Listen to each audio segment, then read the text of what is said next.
Di sini ada 2 perkara yang harus kita bahas dulu nih sebelum kita masuk ke kitabnya. Yang pertama, biografi pengarang. Oke, itu pertama tuh. Yang kedua, arti dari judul kitab ini. Ya enggak? Baru tuh kalau 2 sudah kelar, baru deh kita masuk ke satu persatu unta yang mutiaranya. Ala kulli hal. Nah, Kita nah, dulu nih, Be. satu-satu nih. Satu-satu ya. Banyak orang sekarang baca kitab, tapi kagak tahu siapa pengarangnya. Iya enggak? Iya. Banyak tuh kayak gitu. Gimana judulnya? Mungkin sudah hatam kitab, bahkan sudah hafal kitab itu, tapi pas ditanya, "Siapa yang ngarangnya?" Kagak tahu. Tahu nama tapi nggak tahu biografi. Lah, paling-paling nggak tahu sedikit dari biografi lah pengarang kitab itu. Nah, resapi kalau kita baca kitab itu, tenggelam deh ke kitab sekalian. Jangan tanggung-tanggung. Makanya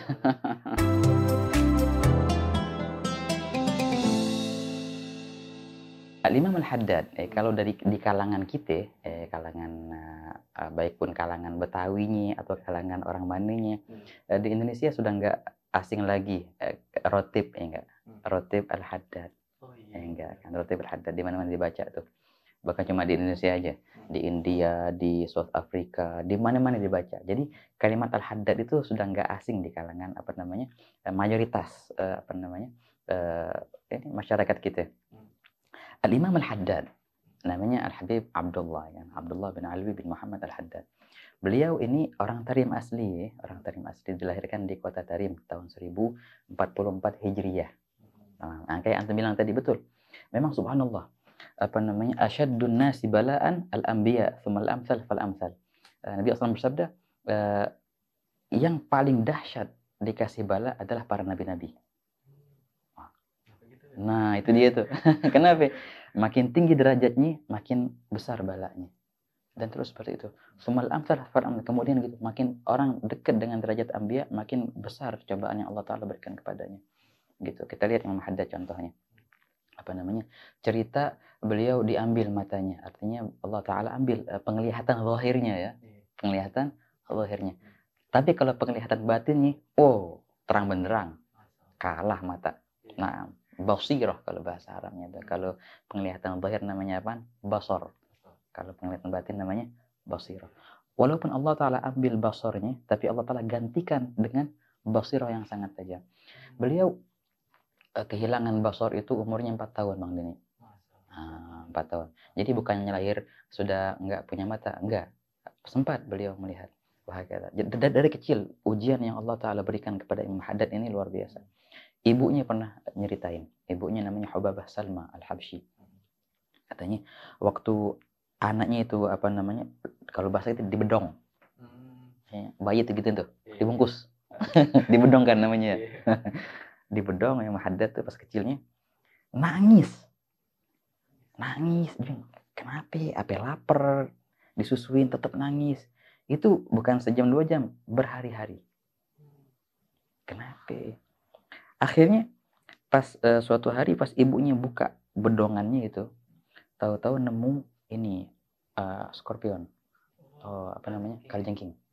Kalajengking gurun hitam. Wow, makanya bahaya kan. Ibunya bingung, ya Allah, kesian, berarti selama ini nangis gara-gara ini nih. Disengat terus sampai nangis yang ada. Akhirnya ibunya tuh nggak tega, ya Allah, kesian banget nih anak. Tapi terus gitu diasuh sama ibunya. Pas Imam Haddad umur 4 tahun ada musibah, apa namanya? Beliau terkena penyakit cacar.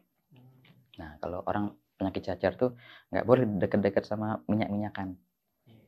Datang akhirnya kerabatnya, kagak tahu nih bocah apa namanya kena penyakit cacar, diminyakin. Ini cerita kenapa sebab apa namanya hilangnya penglihatan yang Haddad. Diminyakin pakai minyak wangi, langsung hilang penglihatannya. Nah, gara-gara itu. Ibunya pas lihat, ya Allah, nggak tega banget. Nggak tega banget, ya Allah, ini kasihan nih bocah. Kecilnya nangis, disengat apa tadi, kalajengking, sekarang hilang lagi matanya. Nah, ibunya ini, Hubabah Salma ini, punya apa namanya, punya ikatan hati, ta'alluq kalau bahasa kita. Punya ta'alluq yang kuat dengan seorang aulia, Imam Al-Habib Abdullah bin Abu Bakar Al-Idrus, Imam Idrus Al-Akbar.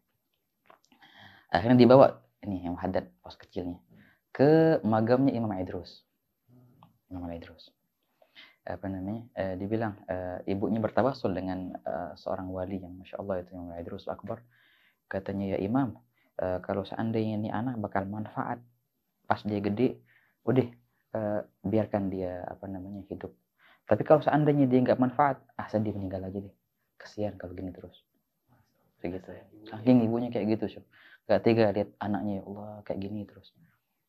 Subhanallah, dalam cerita itu dinukil oleh Al-Habib Muhammad bin Zain bin Sumaid dalam kitabnya Ghayatul Qasdi wal Murad. Ini ada kitab Bang Dini, karangan Habib Muhammad bin Zain bin Sumaid, itu mengarang masalah biografi Imam Haddad. Managib. Gedenya 2 jilid, tebal segini. Makanya kalau kita bahas Managib Imam Haddad, nah bisa berhari-hari, panjang banget ceritanya tuh. 2 jilid gede lagi tuh, khusus Managibnya Imam Haddad. Ghayatul Qasdi wal Murad. Dari situ kita juga udah bisa ngeliat bahwa nih luar biasa banget. Allah Sampai Akbar. ada imam besar pun iya menulis kitab dengan historinya. Histori yang luar biasa itu, 2 jilid. Hebat. Nah, akhirnya jadi ibunya itu dalam cerita itu ngeluh ke Imam Al-Idrusul Akbar. Akhirnya apa yang terjadi? Dalam cerita itu diceritakan keluar tangan dari magam Imam Idrus itu dan ngusap-ngusap Imam Haddad. Dan dibilang, tenang wahai Salma Hubabah gitu. Tenang wahai Salma, sungguh anakmu ini akan mempunyai sya'an, mempunyai perihal yang agung di masa depannya. Nah, dari situ ibunya tenang. Nggak kecil hati lagi. Bangga ini anaknya bakal jadi Masya Allah nih. Ini memang sudah ada amarah, alamat-alamat, tanda-tanda. Mulai dari itu Imam Haddad. Jadi gini, ente bayangin, walaupun nggak melihat ya 4 tahun, tapi dalam managibnya Imam Haddad itu senantiasa beliau pagi-pagi pas masa kecilnya nih, pagi-pagi sholat 200 rakaat di waktu duha. Itu di mana sholatnya pindah-pindah dari masjid ke masjid ke masjid ke masjid. Bahkan beliau menyeritain, kadang-kadang aneh waktu itu mau masuk ke masjid, itu tuh kunci masjid tuh. Jadi gimana? Aneh cari tempat yang bisa aneh manjat dari situ. Segitu. Sampai segitunya. Mujahajah nih pas umurnya masih kecil tuh, belum balik. 8 tahun, 7 tahun gitu. 200 rakaat salat duha di waktu duha itu. Bukan suatu tempat, pindah-pindah dari masjid ini 2 rakaat, ngambil berkah dari masjid ini. Bayangin nih orang buta kok bisa kayak gitu ya. Nah, makanya kan. Nah, makanya ini bukan perihal buta enggak, basirahnya lebih tajam daripada basornya itu. Pernah juga dalam ceritanya Imam Haddad lagi duduk-duduk nih. Waktu ketika beliau sudah Masya Allah sudah dewasa dan beliau lagi duduk di majelis, lagi ngajar tuh ceritanya. Ada orang hadir di majelis itu,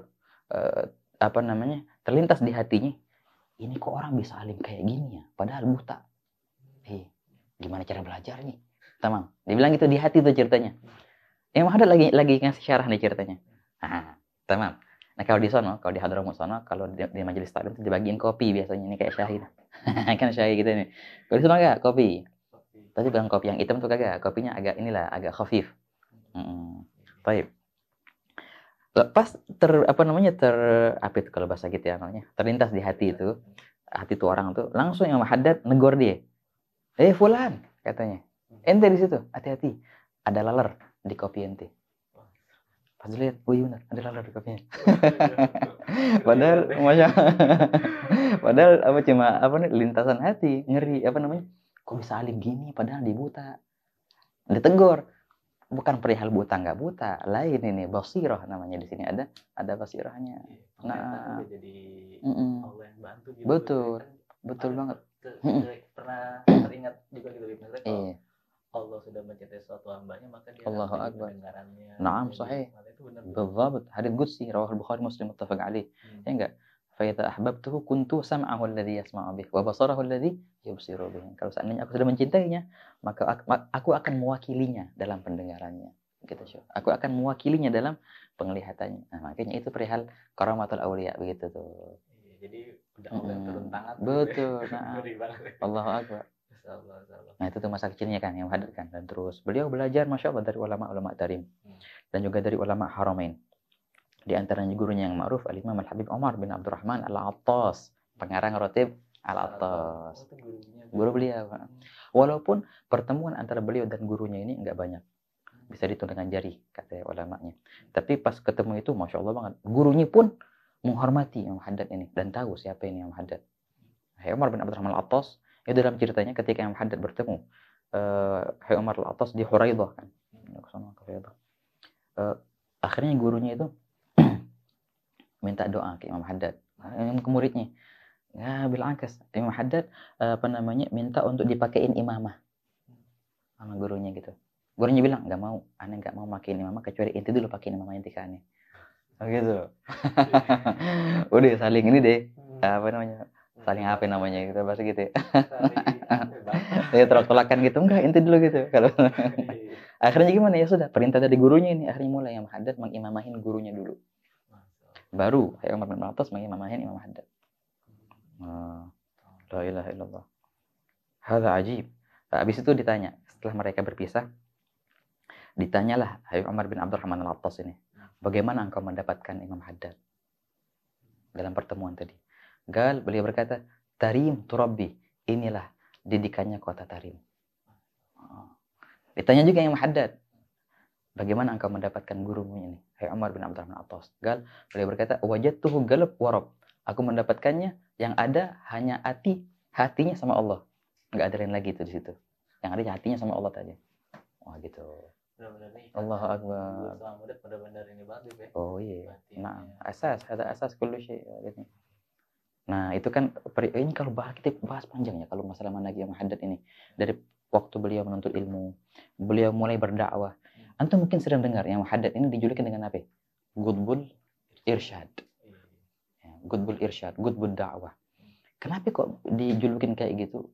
Seorang kutub dalam dakwah, patokan dalam berdakwah. Nah, ceritanya begini Deni. Ketika beliau setelah belajar lama, mulai orang mau minta belajar ke beliau, mau minta baca kitab. Yang ada ragu untuk memulai dalam berdakwah. Wah, ini magam yang besar ini dakwah ini. Aneh nggak pantas, belum, masih muda. Waktu itu masih belasan tahun umurnya. Akhirnya beliau mimpi. Oke. Mimpi siapa? Mimpi jinnya. Fi ba'd riwayat itu beliau mimpi al-faqih muqaddam. Dan nyuruh untuk mulai dalam berdakwah, mulai di dakwah. Besoknya dia bangun, bisa jadi itu mimpi semalam setan kali itu. Enggak. Enggak mau mulai. Besoknya mimpi lagi, mimpi jinnya yang lebih atas lagi, Imam Muhajir radhiyallahu anhu Isa. Sama juga. Mulai ya Abdullah dalam berdakwah.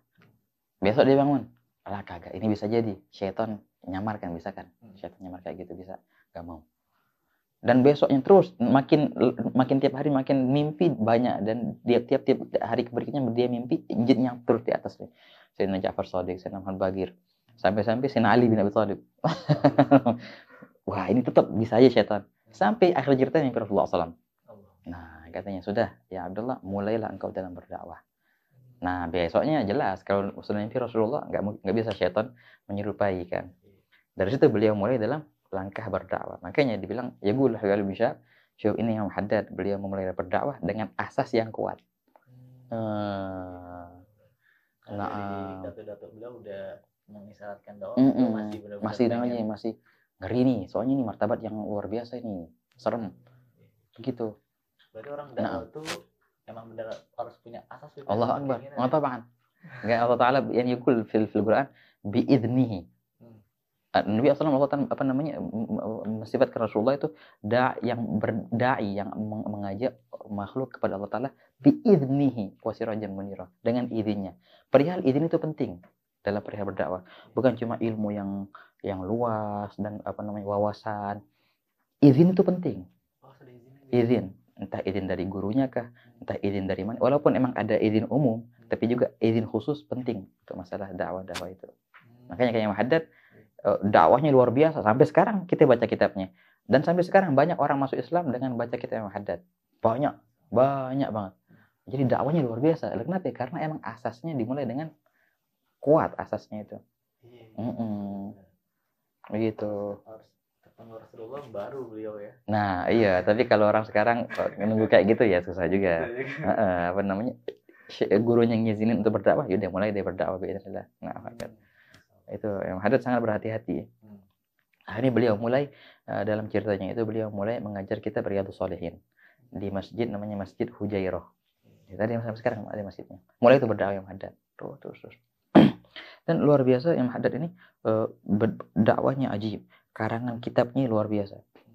Karangan yang kayak antum bilang tadi qasidah, perihal qasidah itu lain lagi ceritanya. Beliau memang bilang, aku letakkan semua rahasiaku dalam kitab diwan. Kalau bahasa Arab itu diwan itu artinya kitab qasidah. Kitabnya Haddad banyak. Yang paling ngetren apa? Nasihat Diniyah kan. Oh, itu tren banget. Adab Suluk Murid, Kitab Al-Hikam sekarang ini Masya Allah. Rahasia yang paling banyak ada di kitab Ad-Durrul Mamdud, diwan qasidah-qasidahnya. Jadi makanya qasidah Imam Haddad itu ilmu banyak di situ. Nah, ilmu zahir dan ilmu batin. Jadi makanya nggak heran kalau seandainya antum langsung kena gitu pas dengar qasidah Imam Haddad, dan banyak orang kayak gitu.